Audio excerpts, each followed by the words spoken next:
नमस्कार दोस्तों। हमारी आज की कहानी है छद्दंत हाथी की कहानी। सदियों पहले की बात है।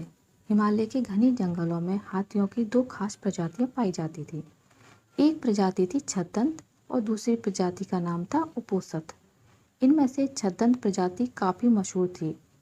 विशाल 6 दांतों की मौजूदगी के कारण ही इन्हें छद्दंत के नाम से पुकारा जाता था। इन हाथियों का सिर और पैर किसी मणि की तरह सुर्ख लाल दिखाई देते थे। इन छद्दंत हाथियों का राजा कंचन गुफा में रहा करता था।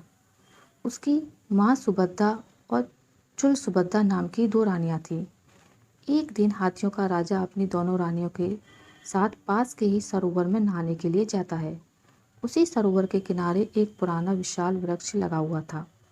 उस वृक्ष पर लगे फूल बड़े ही खूबसूरत और मनमोहक खुशबू वाले थे। गजराज ने खेल खेल में अपनी सूंड से उस वृक्ष की एक डाल को कसकर हिलाया। इससे डाल पर लगे फूल माँ सुभद्रा पर झड़ने लगे और वह गजराज से बहुत प्रसन्न हुई।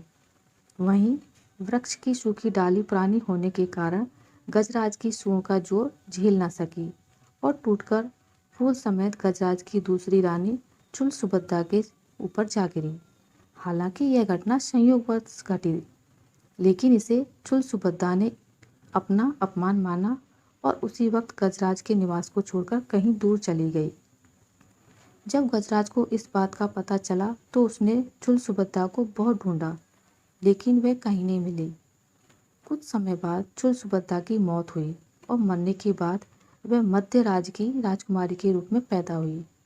युवा होने पर उसकी वाराणसी के राजा से शादी हुई और वह वाराणसी की पटरानी बनी।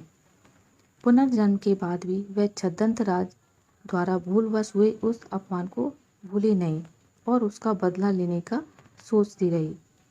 एक दिन मौका पाकर उसने वाराणसी के राजा को छद्दंत राज के दांत हासिल करने के लिए उकसाया। परिणाम स्वरूप कुछ कुशल निषादों के समूह को राजा ने गजराज के दांत लाने के लिए भेज दिया। गजराज के दांत लाने के लिए रवाना हुई टोली का नेता था सोनूतर। सोनूतर करीब 7 साल का सफ़र तय करके गजराज के निवास पर पहुंचा। उसने गजराज को पकड़ने के लिए और अपना शिकार बनाने के लिए उसके निवास से कुछ दूरी पर एक बड़ा गड्ढा बनाया। गड्ढे को छिपाने के लिए उसने उसे पत्तियों और छोटी लकड़ियों से ढक दिया और खुद झाड़ियों में छिप गया। जैसे ही गजराज उस गड्ढे के करीब आया तो सोनूतर ने विषभुजा तीर निकालकर छद्दंत राज पर निशाना लगा दिया। तीर से घायल होने के बाद जब गजराज की नज़र झाड़ियों में छिपे सोनूतर पर पड़ी तो वह उसे मारने के लिए दौड़ा।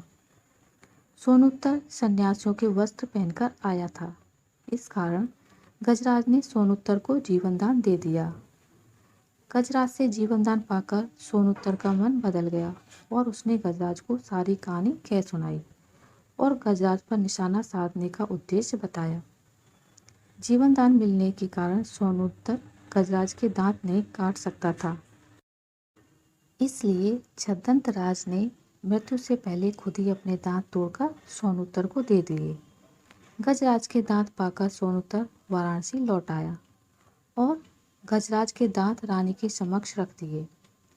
साथ ही सोनूतर ने रानी को यह भी बताया कि किस तरह गजराज ने उसे जीवनदान देकर खुद अपने दांत दे दिए।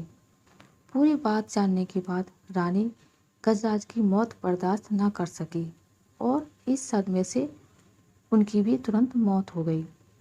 बदले की भावना सोचने समझने की क्षमता छीन लेती है। आशा करती हूँ आपको मेरी आज की कहानी अच्छी लगी होगी। अगर आपको मेरी कहानी अच्छी लगी है तो इसे लाइक करें, ज़्यादा से ज़्यादा शेयर करें और अगर आप मेरे चैनल पर नए हैं तो इसे सब्सक्राइब करना ना भूलें। मिलते हैं एक नई कहानी के साथ, तब तक के लिए नमस्कार।